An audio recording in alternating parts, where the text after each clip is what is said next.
مساء الحين وما سنت وزارة iyo wasiirka oo soo qaban qaabiyay xigiga inta bacda waxa koronto nimanka dhan journalistiyaal waa yani journalist mihi safkan wax meesha lagu soo daray ma aqaan laakiin waa iska bawsa doona aniga waxay la tahay waxa ugu badan hadeertaan oo meediyaha ama ay nimanka odayaasha u yaqaanaan citizen journalism waayo waxa hadda laga hadlayaan u maleynaa hadda traditional media waa laga tagaan u maleynaa wax television iyo radio iyo hadda aad dadku uma dhageystaan ay la tahay saadaan qaldaneen inkastoo hadda statistics rasmi aan haynin laakiin hadda dadkii waxay u guureen social media loo guuriyay intii dadka intoodii badneed waana iska adduunka hadda statistics aan saakay aan akhrinayo markii maadaama aan barnaamijku u imaanayay wadamada si waaye waxaan arkay in la yiri America oo kale America ugu yaraan u maleynaa inta ay tahay oo America ugu yar dadka isticmaala social media 66 ama qaaradan America la yiraahdo waa 66% waxa ugu badan Middle East oo 86 ah dadka isticmaala social media 82 Latin America waaye 76% Africa waaye anaga Afrikadaas aan ka midnahay 66 waa Asia marka dawladaha dhaxan ku jirna anaga Afrika dadka qaaradaha dhexda ay ku jirtaa oo social media aad u isticmaala anaga marka dhibaatadan haysato waxa waaye horta waa ilaahay mahadiiso xilligii aan ugu xumeyn nuguma soo aadi social media markii la isdiilay haduu nugu soo aadi lahaa lisay aaleedba laakiin hadeertaan dadkii oo iska nasahan oo hadda colaado badan iyo dagaalo badan ay si jirin oo incitement badan qabiilo la kicinay iyo mashaakil abaabula ay si jirin hadda oo ilaahay mahadiiso horta nugu soo aadi laakiin haddii bilowgii sagaashameeyadii nugu soo aadi lahaa waa halis weyn oo halaha runtii culayska ugu badan hadda anaga nagu haayo marka ma aha in ay colaadaha iyo kicintooda iyo waxyaalahaas hadda intaan ka arkay aniga inkastoo daraasad rasmi aanan haynin laakiin qiyaasteedan ku socdaa markaa saas leeyahay uma jeedo culays xaggaas hadda social media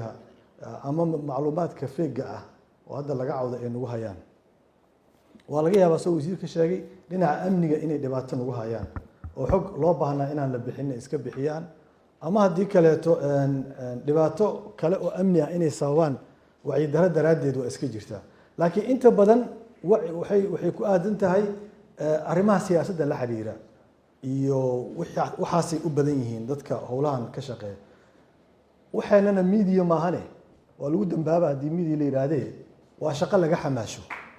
وحمالي عادي قفك السوشيال ميديا فرنا شقو أفرتها إنه كحماش أفرتها ما هني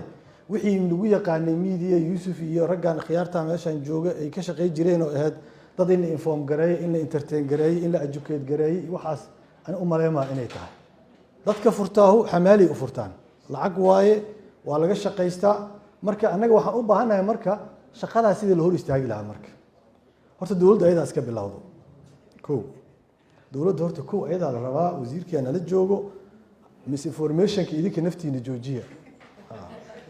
dadka macluumaad sax ah sii horta telefishinka iyo raadiyaha haysatiin ka daaya alaabta ka badbadiska iyo boonbooninta iyo dacaayadda joojiya idinka dadka wax faktisa oo rasmi horta media waxa ugu miisaan leeyahay Soomaaliya in la aamino nimankan idaacadaha ka shaqeyn jireen saddexdaan nin Atoosh iyo Yusuf iyo Koronto BBC yaa sheeg BBC ma joogi jiray video aan ku ogaay waxaana leeyahay jiray warkan BBC yaa sheegtay macnaheedu maxaa waaye waa facts waaye meel yaala inta maxaa lagu keenay taas BBC in la aamino maxay ku timid ma sahlana hadda website-deena markii la fiiriyo ninkaas saaxiibkay Cabdi la yiraahdaa Jawhar waxay soo qorto sax waaye saas ma hano trust waaye waxa kale oo dhan la soo kormara waxay sheegayaan inay run yihiin moogi saaxiibkii Atooshkiisanayaan ku xad gudbi waa fiican asliga marka fiiri trustiga in la angaray waxay ku xiran tahay waxa la sheegayo inay lagaaga barto wax run ina soo tabiso laakiin hadda adiga maanta oo dhan marka qaarkood anaga waxa dhahnaa dadka xoogaa dawladda hoosta ka dhaliilay korka ma dhaliilne war dawladda wanaaga xataa ay sheegayso marka qaarkood lama rumaysanayo sababtoo ah alaab kale oo badan ka soo horeysay marka xataa waxa la sheegay inay run yihiin wax cadayna musin karta taas dawladda xaggeeda propagandada saacad hadda ma yadee markii hadda laga hadlayo dagaalka lagula jira gixisadoo kale sida wax loo tabinayo ma aaminsani inay si wada dhammaystiran tahay waxaa fiican inta la qabta in la sheego inta la qabtaa ku filan dowladda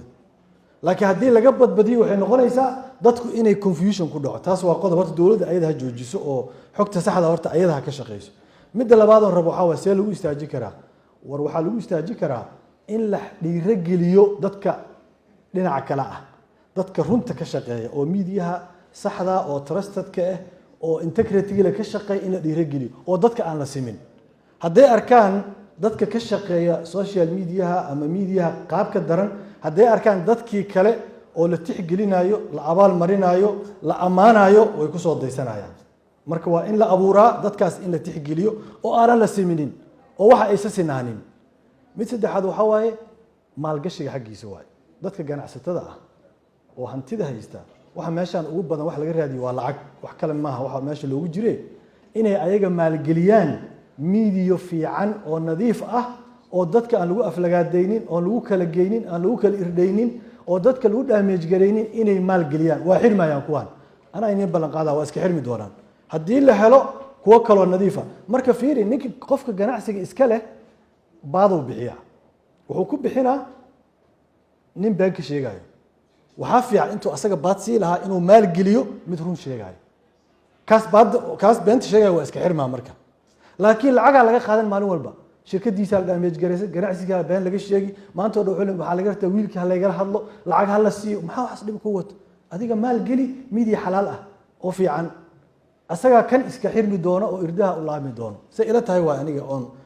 waxaan daraase ka sameeyey laakiin waxaa inii sheegay waxaan ku socdo dhan waxaan isleeyahay waa qiyaasaan isleeyahay hadalku ma joojiyo taladaas soo jeedisoo fahmay laakiin talooyin kale oo hore loo soo jeedin oo jireen oo ahayd waxay jireen la xiriirta maaragtay dadkan xumaanta faafina ama been abuurka faafina been abuurkii laftiisa laba aha misinformation iyo disinformation midna waa wakac oo been aan sheegayo midna anoon ogeyna laga yaabaa inaan been qof kala sheegay si faaf ama aniga lafteeda anoon ogeyn maaragtay si dadban qalad intay iga dhaco wixii been way kaadaan oo markaasna aan dadkii u faafo waa misinformation laakiin markaa wakacna og propaganda saada sheegayso kale eedaa soo jeediso wasaaradoo kale waxaa laga yaaba misinformation ay ka qaado laakiin aysan ka qayb qaadanin disinformation sax waaye oo ah marka xalalkaas wacyigelin in la samayn karo absolutely wixii dadkan sheegeen waa raacsanahay oo Yuusuf iyo raggii kale ama hore loo sheegay legislation-ka kamid sharci in laga sameeyo inkastoo la rabo sharcigaas inuusan noqonin mid lagu dhibaayo miidiyaha oo balance yaa la rabaa in wixii la xakameeyna waa la rabaa dadkii in la hor istaagana lama rabo oon loo isticmaalin in xorriyaddii saxaafadda aan lagu hor istaagin oo balance wadamada qaar regulate gareeyaa jiro oo ilaa hadda lagu haysto inay regulationkaas uu ka ratimay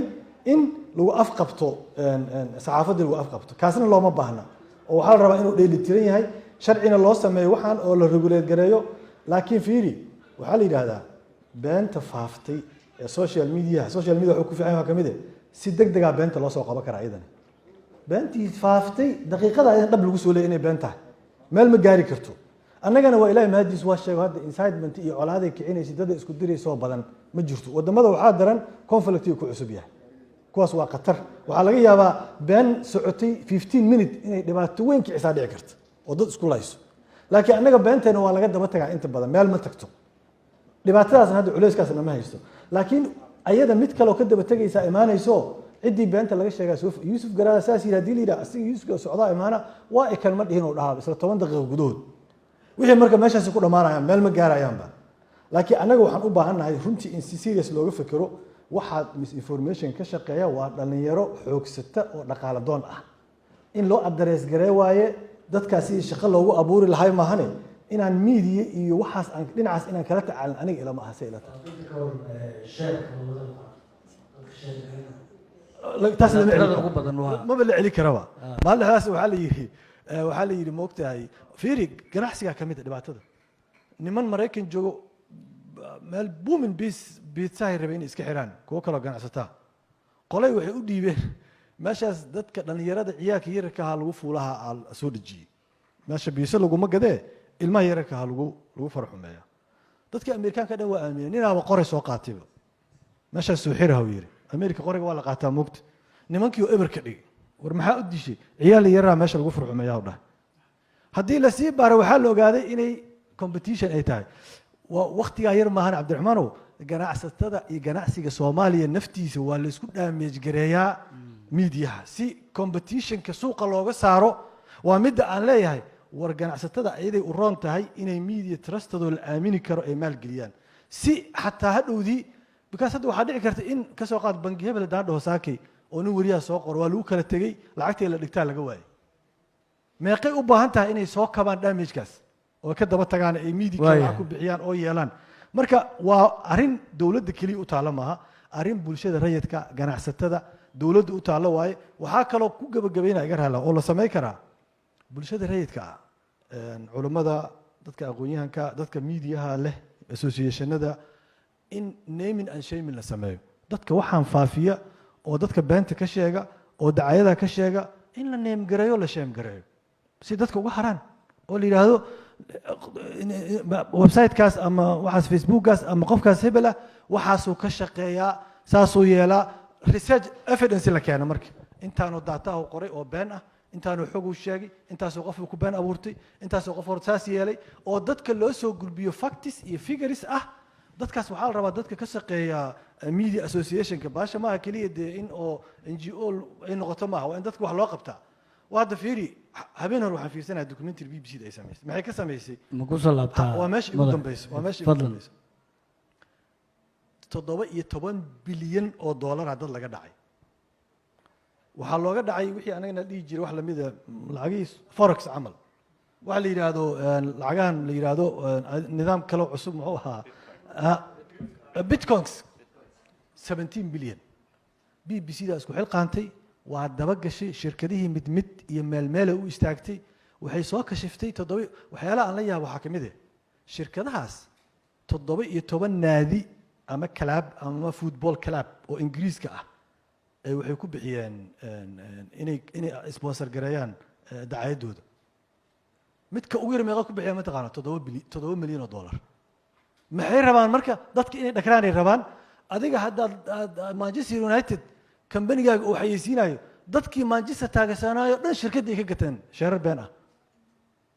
waxaas yaa sameeyay BBC yaa sameeyay dawladdu ma sameeyay ma sameeynin waxay u sameeyay BBC dadka inay u ilaaliso hantidooda ha okay media marka waxaa rabaa dadka inay wax u ilaaliyo ma dadka inay asaga ka kaash garaysto ma